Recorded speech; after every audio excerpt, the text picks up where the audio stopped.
வணக்கம். ஏசி தமிழின் பிரதான செய்திகளோடு இணைந்திருக்கிறீர்கள். விரிவான செய்திகளுக்கு செல்ல முன்னதாக முதலில் இன்றைய நாளுக்கான தலைப்புச் செய்திகள். பக்தாத்தில் உள்ள அமெரிக்க தூதரகம் மீது ஏவுகணை தாக்குதல்.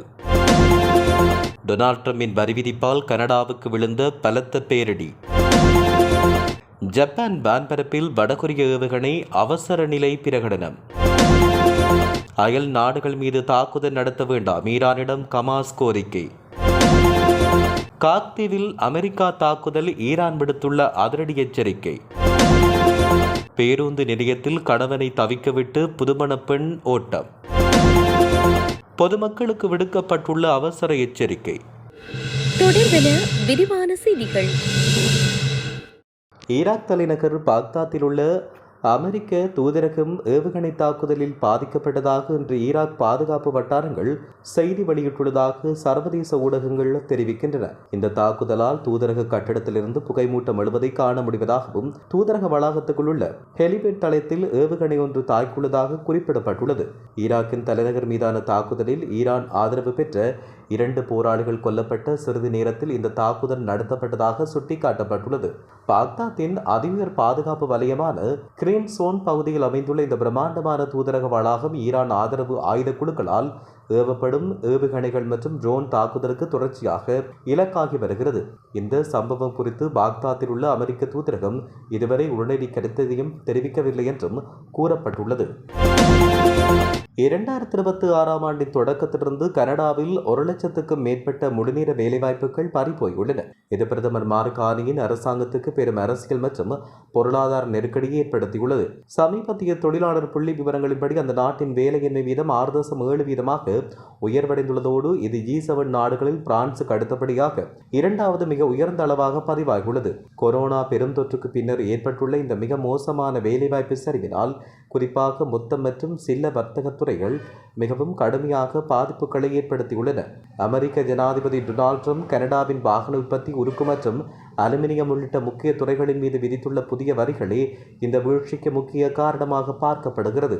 அத்துடன் அமெரிக்கா, கனடா, மெக்சிகோ இடையிலான வர்த்தக ஒப்பந்தம் இந்த ஆண்டு மறு ஆய்வுக்கு உள்ளாக உள்ள நிலையில் நிலவும் நிச்சயமற்ற தன்மை முதலீடுகளை முடக்கியுள்ளதாக தெரிவிக்கப்படுகிறது. வடகொரியா இன்று சந்தேகத்துக்குரிய பாலிஸ்டிக் ஏவுகணை ஒன்றினை ஏவியுள்ளதாக ஜப்பான் அரசு அவசர எச்சரிக்கை ஒன்றை விடுத்துள்ளது. ஜப்பான் பிரதமரின் அதிகாரப்பூர்வ எக்ஸ் தளத்தில் இது உறுதிப்படுத்தப்பட்டுள்ளது.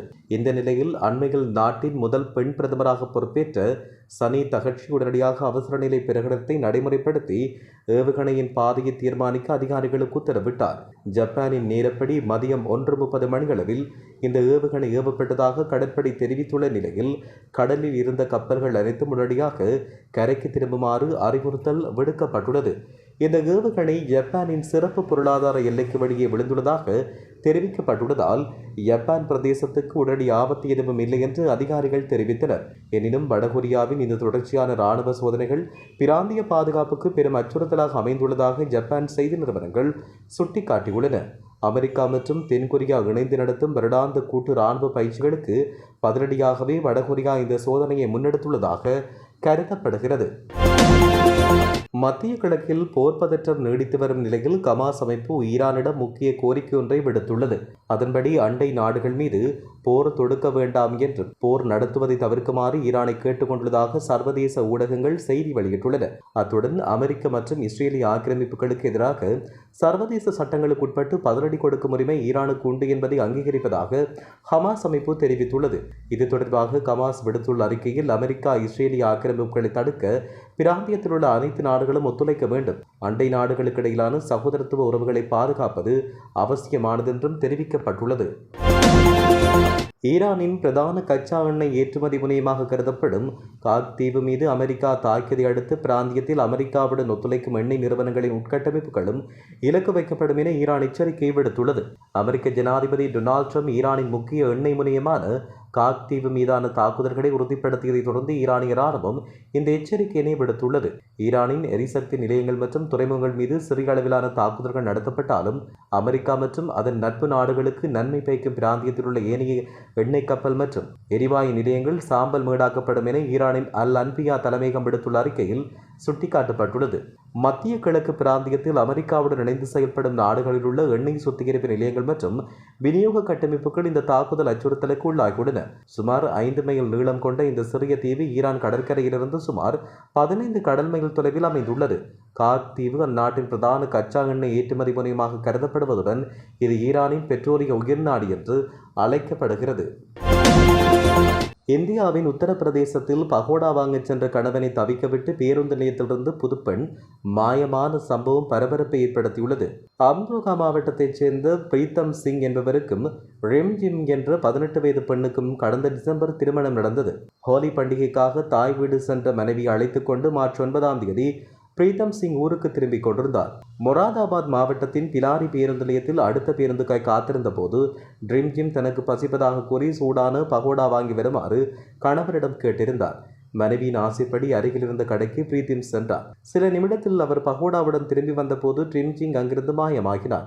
அதிர்ச்சியடைந்த கணவர் அக்கம் பக்கம் தேடியும் அவர் கிடைக்கவில்லை. இது குறித்து காவல்துறையில் முறைப்பாடு செய்யப்பட்டது. தன் மனைவியின் கிராமத்தைச் சேர்ந்த இளைஞர் ஒருவருடன் அவர் சென்றிருக்கலாம் என்று பிரீத்திம் சந்தேகம் வெளியிட்டுள்ளார்.